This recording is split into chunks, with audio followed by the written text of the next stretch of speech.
Hey, we're back with another edition of Common Knowledge, the show where I take a look at 10 common Magic the Gathering cards, tell you if they are any good in the Pauper format or not, and then we get out of here and go eat lunch or something. Let's see what our first card of the day is. Electrozoa is 2 and a blue for a 3/1 jellyfish with flash and flying. And when this creature enters, you gain 2 energy counters. At the beginning of your first main phase, you tap this creature unless you pay an energy. So it is from Modern Horizons 3, so it's good, right? Not particularly. 3 mana, 3/1 flash flyer. I think already that would be kind of nothing for me. Like, it's okay, you know. Flash allows it to come down, and 3 power allows it to come down and block an opponent's creature that they're not expecting, and probably trade. And so it does trade really well. If you aren't looking to trade, it is 3 damage in the air that you it's not uncounterable exactly, but the flash speed makes it more difficult for an opponent to counter or deal with, because you can flash it in at the end of their turn once they have all their mana tapped, or not enough mana to do anything, or not enough cards to do anything. And then you're able to swing in on the next turn. So it's kind of like it has haste in a way. But you do get the 2 energy counters too, and that's not nothing. You can do stuff with energy counters in Pauper. But this thing also requires energy to keep going. At the beginning of your pre-combat main phase, you tap it unless you pay an energy. So you could choose not to tap it. Maybe you have other ways of untapping this creature. Okay. But most of the time, you're going to have to pay those 2 energies over a couple of turns. And then once you're not able to do that, this thing just stays tapped on your board for the rest of the game. I mean, I guess even if it's tapped, you can still use bite effects and fight effects with it, and that could be something. But this is really kind of a nothing card. I don't particularly like this card at all. I will give it a 1.8. Pretty bad for a Modern Horizons 3 card. I'm sure there's more stuff you can do with it that I'm just not paying attention to, but I just don't like it. Garrison Cat is a single white mana for a 1/1 cat. When this creature dies, you create a 1/1 white human soldier creature token. That's cool. It's like a what's it called? I mean, it's like an infestation sage. I just forgot what the white Doom Traveler. That's what it is, right? Doom Traveler. Yeah, it's just a Doom Traveler. Doom Traveler's better, though, because it makes the 1/1 spirit with flying. This just makes a 1/1 human soldier on the ground. I mean, it's not nothing, though. I mean, if you have some kind of Orzhov sacrifice deck, this is another one of those 1/1s that makes another guy when he dies. The problem is there isn't really an Orzhov sacrifice deck in Pauper. There's a mono black sacrifice deck, which is where you use your Infestation Sages or your Nezumi Link Breakers, and those make a lot more sense in that deck. But that deck has enough of those that you don't need to splash white to get this or the Doom Traveler. So it's fine. It's fine, but it's not good. So I'll give this thing a 2. I'll give it a 2.5, but nothing more than that. Razorfield Rhino is 6 mana for a 4/4 artifact creature Rhino with Metalcraft. This creature gets +2/+2 as long as you control 3 or more artifacts. Metalcraft is pretty good in Pauper. We see a handful of Metalcraft decks, or certainly affinity decks, but decks that care about the amount of artifacts that you have on the board. And this is not a card that goes in any of them. It's 6 mana 4/4 is pretty bad. 6 mana 6/6 is also kind of bad when it can't do anything else. I mean, if this gave it trample, it would still be bad. But it would be better than what it is. And what it is right now is a card with some incredibly cool art that is incredibly middling. And for that, I think we have to go down into the... I think we can go down all the way to a 2. I don't think this gets anything more than a 2. It's not very good. Rafter Demon is 2 and Rakdos, black and red, for a 4/2 demon with Spectacle for 3 and Rakdos. You may cast this spell for its spectacle cost rather than its mana cost if an opponent lost life this turn. I have to spend more mana on this guy if my opponent loses life this turn. Well, it must have some kind of extra ability. When this creature enters, if its spectacle cost was paid, each opponent discards a card. That's what you get. I think Spectacle is an interesting ability.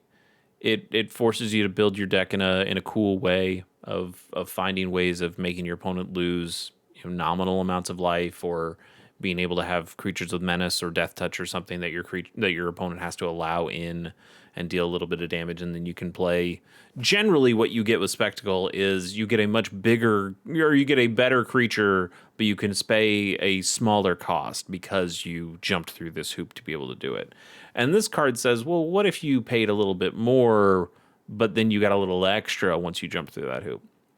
And the problem is, this is a little extra. This is not much of anything. We're in a format that can make an opponent discard cards pretty darn easily, with refurbished familiars or wrench mines or hopeless nightmares. Like, there's plenty of ways to make your opponent discard cards in this format.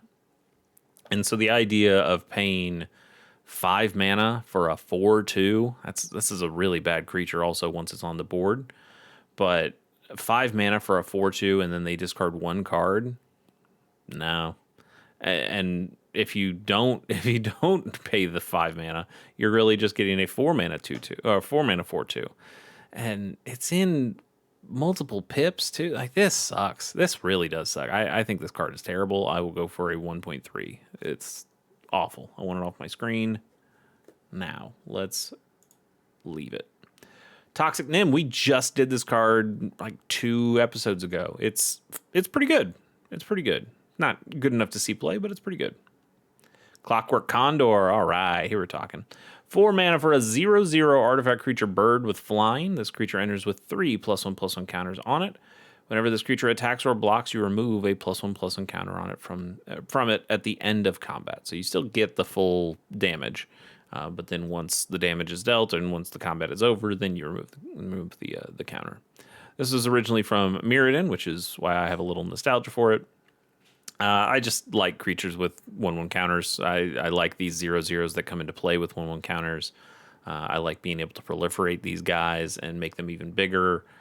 This guy's not as good as like an Arcbound creature that continues to keep its counters and then be able to throw its counters on another artifact creature. I don't really like making my creature smaller every single time I attack or block with it. That doesn't make me feel very good. But what you do end up getting is a creature that is a little bit more on rate because of the downside. So a 4 mana 3/3 flyer that any deck can play, because it's all colorless mana, is actually a pretty good rate. But it's a rate that obviously gets worse as you play, because then it becomes a 2/2, then it becomes a 1/1, then it dies on its own after you've played it a while. But, just imagine that your opponent doesn't have any flyers. You attack in for 3 damage. Next turn, you attack in for 2 damage. Next turn, you attack in for 1 damage. So you do get 6 damage out of this guy, potentially. And 6 damage for 4 mana? No, that's also not very good, is it? I like the art. I like the idea. There's some other good Clockwork. Well, maybe not good, but there's some other Clockwork creatures in Magic the Gathering, and I think it's a fun mechanic. But I think if they were to bring back Clockwork creatures, you'd probably have to have some kind of effect when you take a +1/+1 counter off it. Something has to happen, so it makes you more okay with losing those counters each time. Because until you have that, I think this is just kind of bad and boring. Mostly boring, but also pretty bad. Let's go for I'll go for a 2.1. River Darter is 2 and a blue for a 2/3 Merfolk Warrior. This creature can't be blocked by dinosaurs. Sure. How many dinosaurs are you going up against in the Pauper format? So you got all your changelings. That's like 3 different creatures, maybe. And then what dinosaurs actually see Pauper play? Annoyed Altasaur?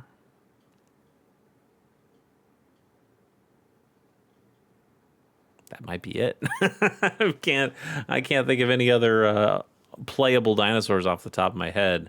Maybe you will, but this is bad. This is a 3-mana 2/3 that it's essentially a vanilla 2-mana or 3-mana 2/3, and that's terrible. But it gets. I would say it's even more terrible because the audacity. This is really bad. I'm gonna give this a 1.1. No, I'm just gonna give it a 1. It makes me angry looking at it. That's so narrow. I would give a vanilla 3-mana 2/3 a 1.1. I'm giving this a 1 because this makes me angry. Horned Troll is 2 and a green for a 2/2 troll with pay a green to regenerate this creature. Originally from Mercadian Mass, which this art is fine, but it's so much worse. And then you got this guy. And they need to get a printing where this can have black border, but with this art's incredible. This card's not very good. 3 mana for a 2/2 is bad. Now the regenerate is pretty darn good. It regenerates a really good ability. You can potentially block a Tolarian Terror all day long, and that kind of just blanks it. But imagine paying 3 mana and then 1 mana every single turn, where your opponent paid their the Tolarian Terror for a single mana. And then you feel really bad. You feel like you've spent a whole lot of mana on a creature to stop a 1-mana creature that now your opponent is doing a lot of other things with that mana. Yeah, this is bad. This is bad. Just straight up bad. No really redeeming qualities outside of the art. We'll go for a 1.8. It probably deserves more. It could probably go up to a 2, but I don't really like it. Portcullis Vine is a single green mana for a 0/3 plant wall with Defender. You can pay 2, tap, and sacrifice a creature with Defender to draw a card. Is this played in the Turbo Fog or the Wall combo deck? I don't know enough about those decks to really know. I don't think it is. I think you're playing more of the big mana generator ones that will give you mana for the number of creatures you have with Defender or the number of walls you have, something like that. Those I know get played. I mean, this is some kind of card advantage. You can play this on turn 1. You can block a good amount of stuff with it, and then when you don't need it, you can sacrifice itself to its effect and draw that card. That's not terrible, but I think in those decks you just probably have better walls that you're accessing. Correct me if I'm wrong. I could be wrong, but I don't think this is all that playable. Even if it is, it only goes into the one deck. I'm gonna give it a. This is gonna sound weird after everything I just said, but I'm kind of hedging a little bit, just on the off chance that it does go in a Turbo Fog or Wall combo deck. Again, I don't really know that matchup or that deck or those decks. I don't even know if those decks are separate or the same thing. But I'll go for like a 4.1. I mean, it does block a decent amount of stuff really early, and then it replaces itself later. And that's not nothing. It's not nothing. Oh, okay, I'll stick with my 4.1, which is probably way too generous, but you let me know. Salvager of Secrets is 3 and double blue for a 2/2 Merfolk Wizard. When this creature enters, return target instant or sorcery from your graveyard to your hand.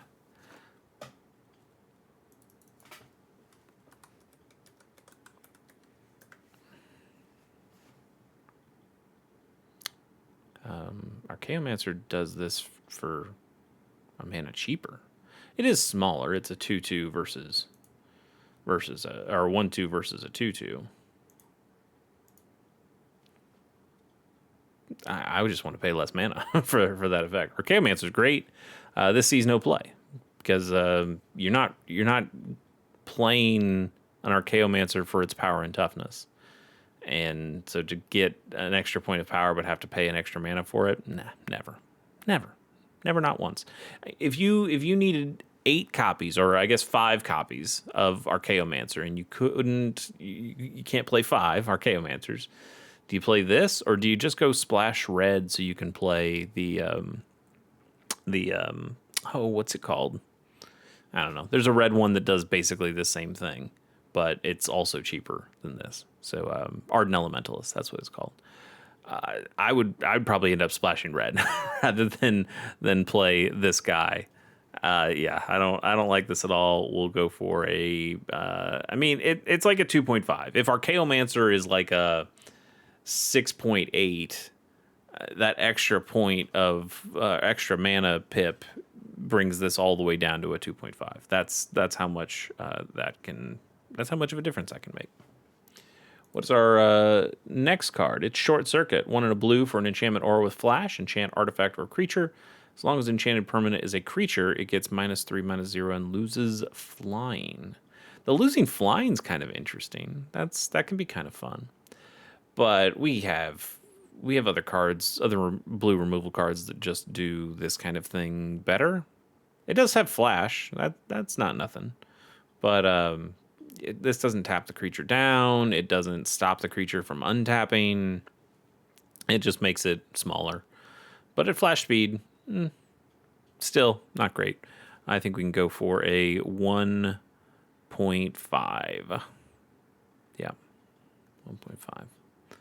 And then we'll do a little bonus card. Call it a day. Bonus card is Young Blue Dragon for 4 and a blue. You get a 3/3 flying dragon, but it also has a sorcery adventure on it called Sand Augury.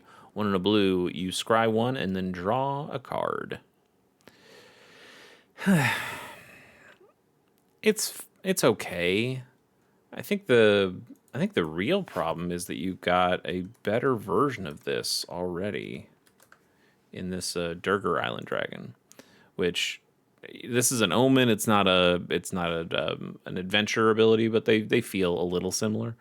But this is a 4/4 flyer with ward 2, but this can also just the ability here is an instant tap up to a 1 target creature and draw a card. This is a pretty playable spell, especially when it's attached to something that you can then play later. Now it shuffles back into your deck, so you have to wait to get it to be able to play this later. But a 6 mana 4/4 with flying and ward 2 is not terrible in the late game. But the kind of question is, like, which one would you play? Because I don't think you play both. I think if you're playing dragons, you're probably going more into, well, you're definitely going more into red, and then you're probably going into green after that if you want to play dragons and Pauper, which I wouldn't necessarily recommend. I've tried making a dragons deck in Pauper, and it works, but kind of gets into the problem of, hey, I'm playing a deck with Gruul in it, and they're just some really good decks with Gruul, and you play those instead. But if you want to dip into Teamer, which again I tried with my Dragons deck that did that, and this guy didn't make the cut. The Durgar Island Dragon did for a little bit until I cut blue entirely. But this isn't a terrible spell. 2 mana, scry 1 and draw a card. I mean, it's an opt at sorcery speed that costs twice as much. And when you say it like that, it sounds really bad. But the idea that you play that and then it gives you that form of card advantage that later in the game you can play this 5 mana 3/3 flyer, and that's okay. At that point it's out of your hand. Your opponent's not really able to interact with it at all. So then you're able to play this whenever you don't have to worry about discard effects or something. So you can just hang on to it and wait to play it at the opportune time. It's fine. It's a fine card. It's a fine dragon in common. But it's not great. 2.7. And that is where we will end our day. Thanks for joining. See you on the next one. Bye.